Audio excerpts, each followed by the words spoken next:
Bonjour à tous, nous passons aujourd'hui au grand 2 de notre leçon qui poursuit donc cette première partie que nous avions vue la dernière fois. Je rappelle que nous sommes dans une leçon qui parle des permanences et mutations de la société française jusqu'en 1914. On avait fait le grand 1, on passe maintenant au grand 2 qui va s'intéresser aux mutations de la société, aux transformations sociales et on va s'intéresser d'abord au petit 1, à la question ouvrière. Je vous propose de regarder tout de suite une vidéo qui va vous présenter le monde ouvrier de cette fin 19e, début 20e.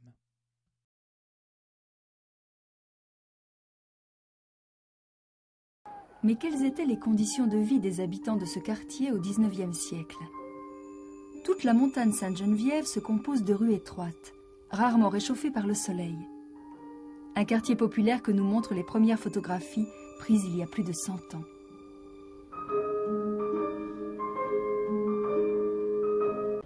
Ma famille habite ici depuis des générations dans ce quartier.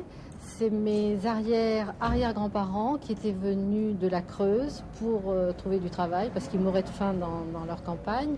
Et ils espéraient qu'au moment des grands travaux d'Haussmann, ils trouveraient à travailler. Ils étaient maçons. Et moi, j'habite ici, dans cet immeuble, au dernier étage, parce qu'avant, les pauvres habitaient tout en haut, dans les mansardes. Les pièces étaient petites et les gens les plus riches habitaient au premier ou au deuxième. On le voit très bien sur les façades, les fenêtres sont plus grandes, les hauteurs sous plafond, les pièces étaient beaucoup plus grandes. Et les pauvres étaient tout en haut, entassés la plupart du temps dans des mansardes. Dans les petites chambres, glaciales l'hiver, brûlantes l'été, vivent les ouvriers, les domestiques et les étudiants. À l'époque, près de la moitié des Parisiens vivent dans des taudis et connaissent souvent la misère. Les écrivains et bien plus tard les cinéastes ont dressé un tableau dramatique de cette pauvreté.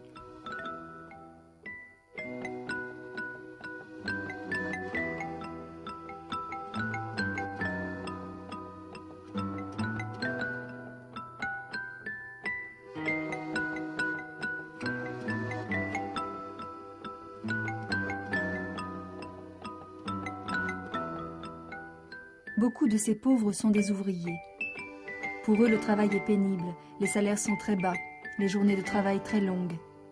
Ils vivent dans la peur du chômage.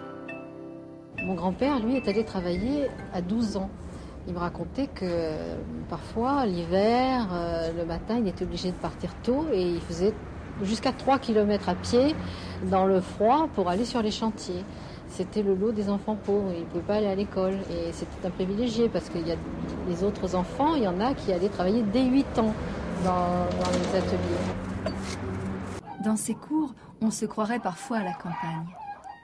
Mais ces vieilles maisons ont dû accueillir sans cesse de nouveaux arrivants venus chercher du travail. Ces maisons surpeuplées sont aussi très insalubres. Il n'y a pas de water dans les appartements, il faut descendre au rez-de-chaussée. Pas d'eau non plus, les plus chanceux disposent d'une fontaine. Imaginons le sol couvert de pavés disjoints avec un caniveau où coulent les eaux sales. Des murs lépreux, nus et gris. Un bâtiment qui relie les immeubles et assombrit la cour. C'est là, dans cet espace clos et sale, que s'entassent plusieurs dizaines de familles ouvrières. Dans les rues aussi, les eaux de pluie et les eaux usées coulent à même le sol. Les égouts n'existent pas encore partout dans Paris. Dans cette saleté et cette pauvreté, les maladies se répandent facilement. Les habitants supportent mal leurs conditions de vie misérables. Ils les comparent à celles d'autres Parisiens qui vivent dans le luxe.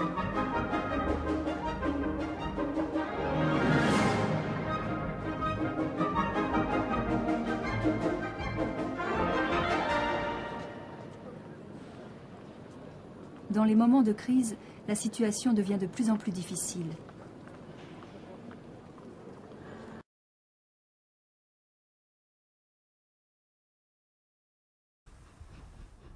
La journée d'un mineur commençait à l'aube.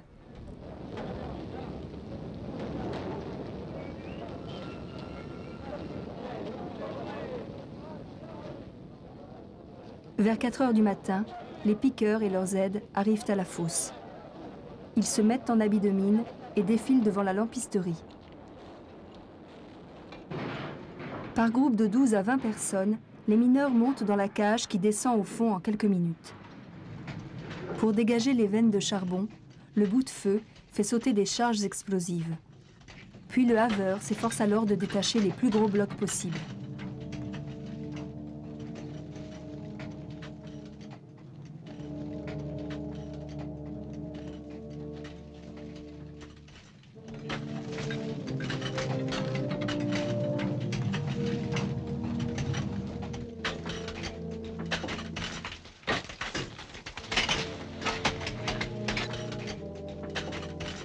Dès l'âge de 12 ans, les enfants, qu'on appelle les galibots, poussent les berlines de charbon et en ramènent d'autres vides au chantier d'abattage.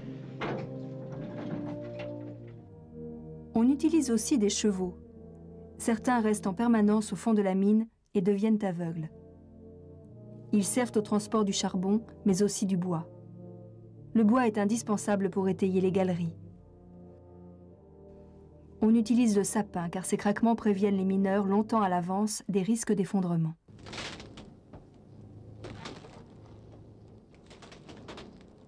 C'est pourquoi le mineur dit que le bois parle.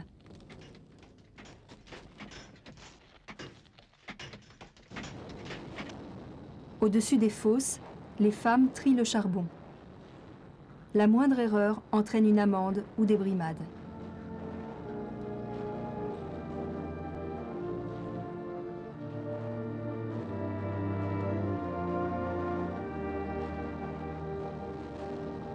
Il n'y avait pas d'installation d'eau à l'intérieur de la maison, pas d'eau froide, rien du tout.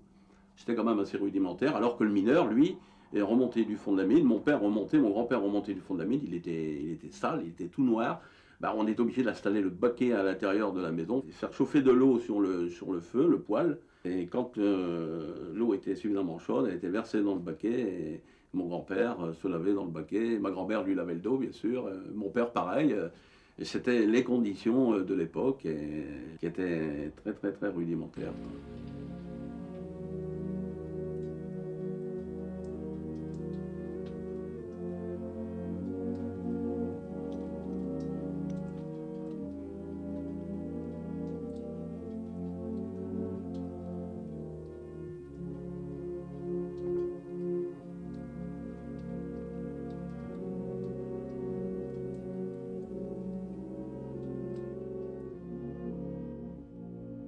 En 1906, dans les mines de Courrières, un coup de grisou tue près de 1200 mineurs.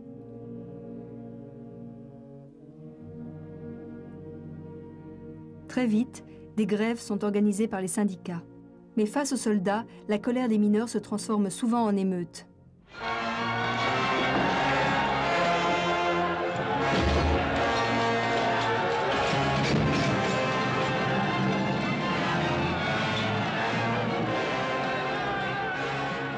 Le scénario imaginé par Émile Zola dans Germinal se répète souvent.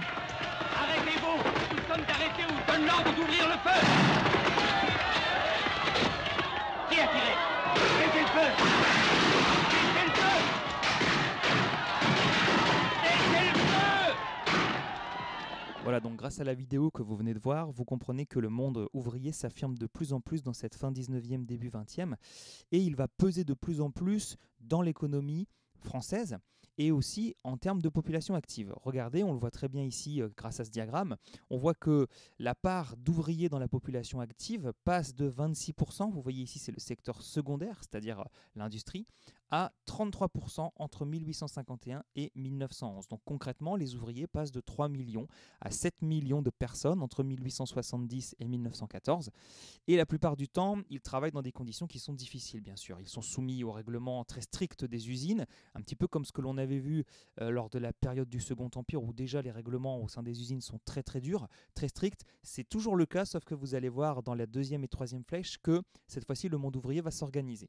Alors, on voit très bien ici des chaînes de montage, notamment d'armes et de cycles à Saint-Étienne dans les années 1900. Vous avez aussi une photo là que je vous mets à l'écran qui vient de Denain, et ce sont des galibots, c'est-à-dire des mineurs enfants. Et ça vous montre aussi que les conditions de vie des ouvriers sont très difficiles également, puisqu'ils doivent la plupart du temps associer aussi leurs femmes et leurs enfants dans les tâches à l'usine ou tout simplement à la mine, comme vous le voyez ici. Et ils ont des horaires de travail qui sont très très durs à respecter, 13 heures à 14 heures par jour. Ils ont, on l'a dit aussi, des payes qui sont en général très basses, et donc évidemment des problèmes liés au logement, à la nourriture et aux vêtements. Et en général, ce qu'ils gagnent passe dans ces trois secteurs-là, je le rappelle, logement, nourriture, vêtements. Alors, c'est ce que j'avais commencé à vous expliquer, et c'est ce qu'on va voir dans notre seconde flèche. Le monde ouvrier, ceci dit, va commencer à s'organiser, parce qu'il prend conscience qu'il appartient à une même classe sociale et qu'ils ont des intérêts communs à défendre. Et donc, d'abord, ils vont le faire sur leur lieu de travail grâce à des syndicats. c'est-à-dire des organisations, on l'a déjà vu dans les leçons précédentes, qui vont défendre les intérêts des ouvriers, des mineurs, etc. Alors, la première organisation syndicale à naître, c'est la CGT, Confédération Générale du Travail. Vous voyez ici l'une de ces campagnes d'affichage qui demande la réduction des heures de travail. Alors, on vous met ici le bénéfice de passer de longues journées à des courtes journées, notamment à diminuer le chômage, sauvegarder la santé, etc.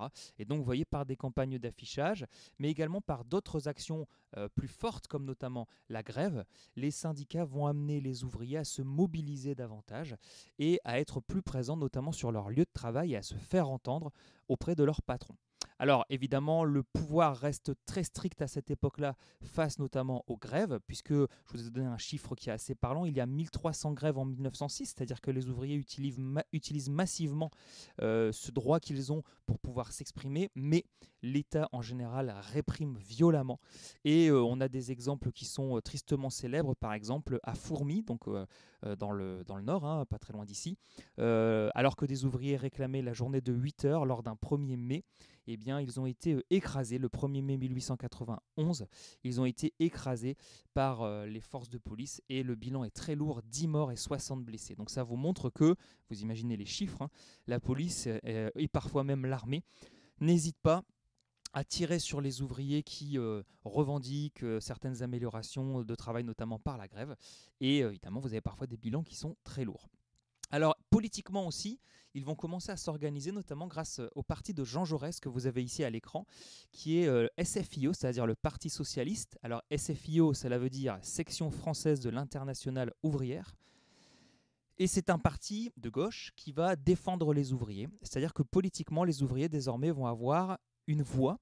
Et ce parti socialiste commence à remporter certains petits succès électoraux. Aux élections législatives de 1914, ils vont réussir à réunir 17% des suffrages. Alors, ce n'est pas encore ce qui leur permet d'avoir une majorité, mais tout de même, le parti socialiste commence à être présent. Et donc, les ouvriers, par l'intermédiaire de ce parti, ont désormais la possibilité de se faire entendre, non plus seulement sur le lieu où ils travaillent, mais également politiquement. Et donc, notamment grâce à l'action de ces élus socialistes, on va avoir des lois, et c'est notre troisième flèche, des lois sociales qui vont améliorer la condition des ouvriers. Alors lesquelles particulièrement ? D'abord la loi sur la responsabilité patronale dans les accidents du travail, c'est-à-dire que le patron est désormais responsable du fait qu'il y ait tel ou tel accident de travail. Si un patron ne fait pas ce qu'il faut pour sécuriser son usine, pour sécuriser par exemple un puits de mine, eh bien dans ces cas-là, il est responsable, c'est-à-dire que les ouvriers peuvent se retourner contre lui. Ensuite, limitation de la journée de travail à 10 heures dans les années 1900.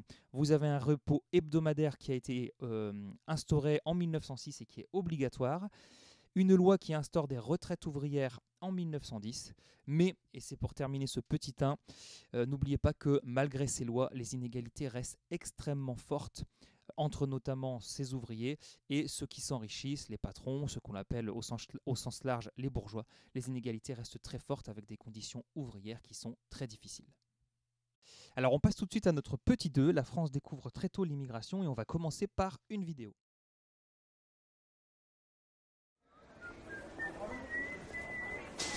Italiens, Suisses, Allemands, Espagnols et Belges passent aussi la frontière pour chercher de l'embauche en France. En 1866, les Belges sont les plus nombreux. On les trouve surtout dans l'industrie textile et les mines du Nord. Ils fournissent également d'importants contingents de saisonniers agricoles. Au lendemain de la guerre de 1870, l'immigration augmente encore. En 1881, 1 million d'étrangers, hommes et femmes, vivent en France, soit près de 3% de la population.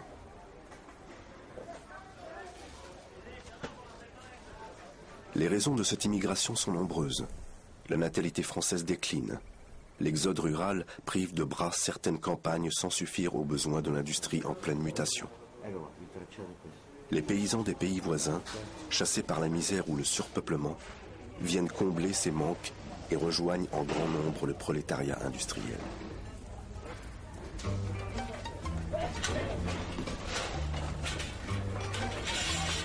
À partir de 1900, les Italiens forment le groupe national le plus important.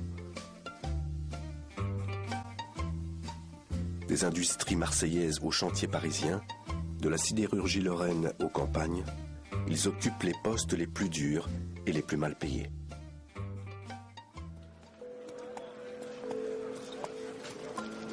Pour répondre à cette forte présence étrangère, la Troisième République adopte en 1889 une loi qui fixe pour l'avenir le Code de la nationalité. Elle impose la nationalité française dès leur naissance aux enfants d'étrangers nés en France d'un parent déjà né en France. Pour ceux dont les parents sont immigrés, c'est à leur majorité que la nationalité est attribuée, sauf s'ils y renoncent. Désormais, tous les hommes nés en France doivent faire leur service militaire.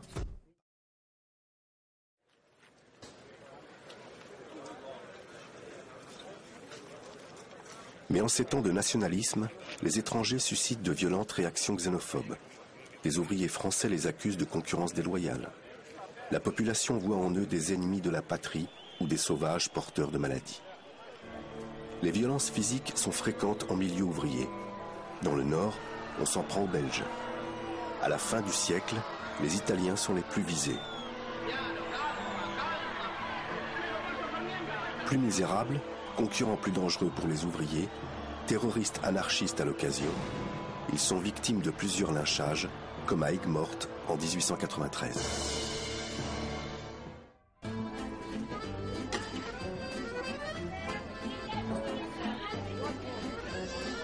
À la Belle Époque, la xénophobie s'atténue grâce au retour d'une bonne conjoncture. Les petites entreprises et les petits commerces tenus par des étrangers se multiplient. Le plein emploi facilite alors leur insertion dans la société française.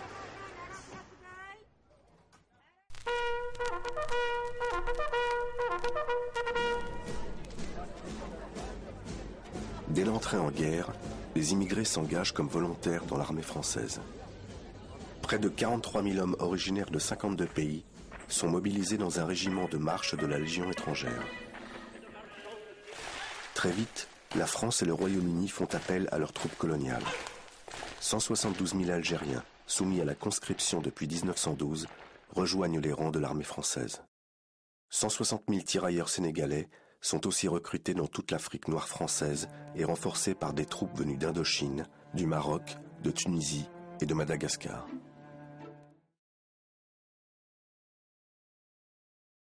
Fin 1914. Pour répondre à l'effort de guerre, on utilise des milliers de réfugiés belges. Ils viennent renforcer le recrutement des femmes affectées dans des secteurs industriels nouveaux pour elles. Le gouvernement décide alors de faire venir des travailleurs de pays alliés ou neutres. L'immigration du travail entre alors dans l'ère du recrutement organisé. La carte de travail devient obligatoire. C'est la fin de la liberté de circulation. Au total, plus de 400 000 immigrés sont recrutés, les 2 tiers pour l'industrie et 1 tiers pour l'agriculture. Donc grâce à la vidéo que vous venez de voir, on peut tout de suite expliquer que la France est le premier pays européen au XIXe siècle à avoir recours à une main-d'œuvre étrangère. Alors elle le fait pour une raison assez simple, c'est qu'elle a un déficit démographique, c'est-à-dire qu'elle a une natalité faible et donc elle a une faible croissance démographique qui rend nécessaire le recrutement d'une main-d'œuvre étrangère, notamment dans 2 secteurs, l'industrie, l'agriculture. Et d'ailleurs, on fait appel à l'immigration, c'est-à-dire qu'on fait appel à ces populations étrangères qui vont gagner notre pays, en général là ici pour des raisons économiques, c'est-à-dire par exemple pour trouver du travail, pour améliorer leur sort. Et en France, nous on les accueille à bras ouverts parce que justement on manque de main-d'œuvre. Et cet appel est même encouragé par l'État. L'État qui va même assouplir certaines règles pour acquérir la nationalité française plus simplement en 1889. Donc même l'État favorise l'arrivée de ces migrants. Alors, et c'est notre seconde flèche, cette immigration, elle va connaître un essor qui est continu. Et elle est évidemment principalement d'abord européenne. Ça vient d'abord de nos voisins, les Belges, les Italiens, les Espagnols, les Polonais. Vous voyez ici l'arrivée de migrants italiens. Et regardez, ça se traduit en chiffres, puisque on passe de par exemple 63 000 Italiens qui sont recensés en France en 1851 à, 60 ans plus tard, à 420 000 Italiens qui sont recensés en France. La plupart du temps, ils viennent travailler dans l'industrie. La proportion est 60% de cette population immigrée travaille dans les usines françaises. Le nombre de migrants en général en France, de personnes étrangères venues s'installer pour travailler, s'élève à 1 160 000 en 1911. Donc vous voyez, c'est un apport qui est très conséquent. Et pendant la Première Guerre mondiale, à cet apport migratoire va s'ajouter 820 000 travailleurs des colonies qui vont venir en France, soit tout simplement pour aller combattre au front, soit pour être employés dans les usines en métropole. Alors ces étrangers, c'est notre troisième flèche, vont parfois se heurter à la réticence de certains Français. Alors je ne sais pas si vous aurez le temps de lire ce texte, n'hésitez pas à mettre pause pour bien le lire, mais regardez par exemple, vous avez une pétition ici d'ouvriers français qui s'exprime en montrant qu'ils sont hostiles à l'arrivée de ces Italiens. Et ils disent, depuis plusieurs années, les étrangers pullulent. Alors vous voyez, les mots sont choisis, il y a quand même une certaine violence ici, un rejet véritable sur nos travaux publics, particulièrement les Italiens. Les Italiens travaillent pour un prix inférieur au nôtre, etc., etc. Donc là, il y a un rejet de l'étranger, il y a un rejet de cette immigration qui vient travailler en France, et je vous l'ai mis dans le cours parce que, évidemment, on a cette idée-là. Pour eux, ils viennent voler le travail des Français en acceptant des salaires qui soient beaucoup plus bas que les salaires français.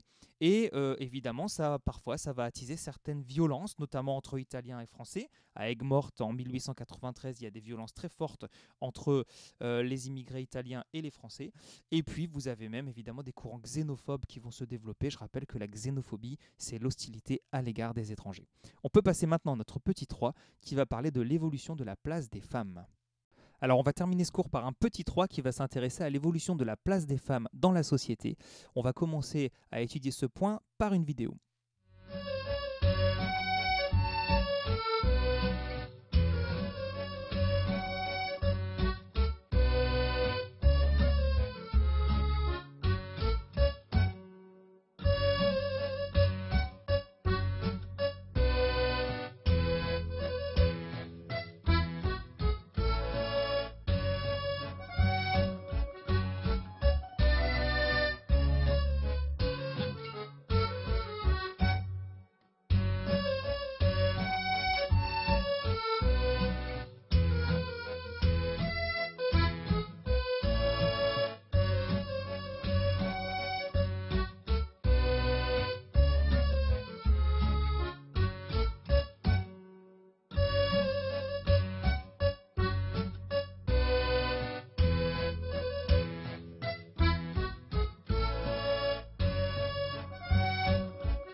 Alors grâce à cette vidéo, on va pouvoir d'abord faire notre première flèche. On rappelle qu'au 19e siècle, en gros, on reste sur les bases du code civil, c'est-à-dire du code Napoléon, avec la femme qui est en général placée sous l'autorité totale du mari. Regardez par exemple ces deux articles. Une femme à l'époque est obligée d'habiter avec son mari, elle ne peut ni donner, ni hypothéquer, ni acquérir un bien sans l'accord de son mari.